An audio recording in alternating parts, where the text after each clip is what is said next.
I'm happy to participate in this year's Ministerial Conference here in Yaoundé. On behalf of the United States, I thank the government of Cameroon for hosting us. I appreciate the enormous effort that goes into organizing and executing an event of this size and significance. MC14 comes at a time of generational transition and change for the WTO and for the broader global trading system. President Trump is taking long overdue trade actions to address deep and structural problems in the trading system. At the same time, he is negotiating with scores of our trading partners to lay the foundations for a better trading order based on principles of reciprocity, fairness, and balanced trade. Our actions and the agreements we are forging with you, our trading partners, are disrupting a status quo that has become economically unworkable and politically unacceptable. U.S. trade policy measures are a corrective response to a trading system embodied by the WTO that has overseen and contributed to severe and sustained imbalances. They are a response to the failure of multilateral institutions and negotiations to achieve fairness in terms of market access and a level playing field. And they are a response to the realities of the international system and an admission of what we all know to be true. Nations prioritize first and foremost their essential security and the needs of their citizens. The trade imbalances we are combating have damaged industries and their workforces in developed and developing nations alike, leading to deindustrialization, dependency, and despair. In contrast, the new global trading order that is emerging will be more flexible than the current system. It will better enable us to maintain balance and reciprocity. Where appropriate, it will allow us to have bespoke trade arrangements with different partners or groups of partners based on the unique elements of those relationships. The new order will involve bilateral agreements and agreements among smaller groups of partners, but this will lead to increased cooperation and progress. Instead of wasting years and even decades to agree on a lowest common denominator, like-minded partners can achieve progress in the near term on current and emerging issues. In such bilateral and plurilateral agreements, the benefits will accrue to those partners, not to free riders or countries that undermine fair, market-oriented competition. Given the state of global trade and the ongoing reordering of economic relationships, we should be asking each other, what role is the WTO able to play in the new paradigm on trade? The United States has been an active participant in the WTO reform discussions in Geneva. Because this organization is and must remain member-driven, the United States has provided concrete proposals on improvements, and we have circulated papers with specific ideas on how the WTO must improve, areas for future work, and topics that likely cannot be resolved in this forum. We have taken a clear-eyed approach to these reform discussions, fully conscious of the limitations of the WTO. For example, we believe the WTO is unable to address certain systemic problems such as large and persistent trade imbalances, structural excess capacity in production, economic security, and supply chain resilience. To be clear, the United States will continue to discuss these issues at the WTO if they are raised in this forum. We've already spent more than a decade at the WTO discussing our serious concerns on overcapacity.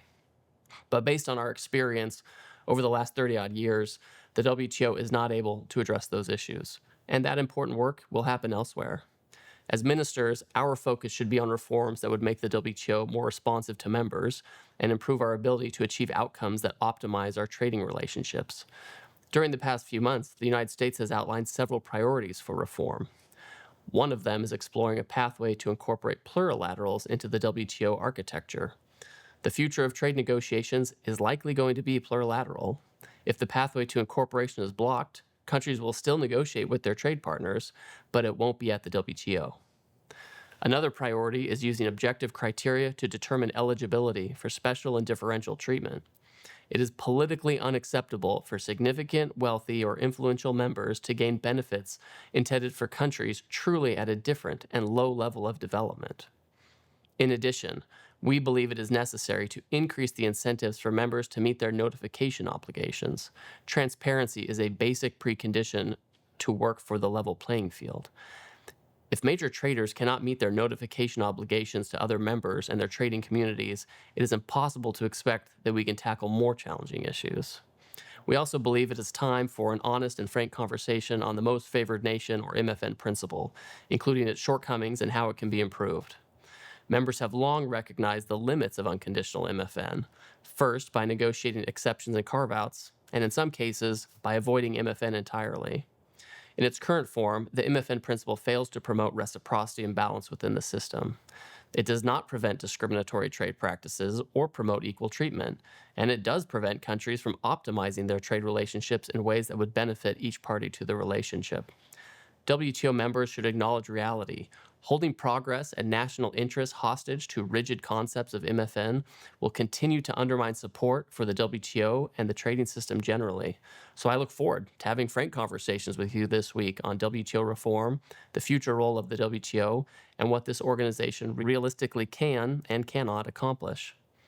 I also urge members to seize this opportunity this week to finally make the e-commerce duty moratorium permanent. This is a legacy-making issue for Cameroon as host and for the WTO. The United States has made this a priority in our bilateral negotiations over the past year and has made incredible progress, and the WTO should capitalize on that. WTO members have honored this moratorium for nearly 3 decades already. This is the lowest of low-hanging fruit. A permanent moratorium will ensure that WTO members maximize the benefits of our shared commitment to promote the growth of the digital economy and to promote the export competitiveness of all businesses, particularly MSMEs. It would also demonstrate that the WTO is able to meaningfully contribute to international digital trade policy. I want to be clear. The United States is not interested in another temporary extension of the moratorium. It would not provide our businesses the certainty needed for their operations. It would also further weaken the WTO's standing. After observing the moratorium for almost 30 years, if members are not ready to make this accepted practice permanent, no one can reasonably expect the WTO to deliver meaningful results in other sectors. As we all traveled to Cameroon, I suspect many ministers shared a similar thought.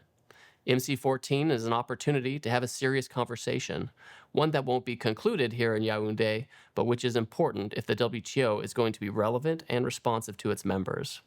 I wish all delegations a productive time here in Cameroon, and I look forward to working closely with you to advance our work. Thank you.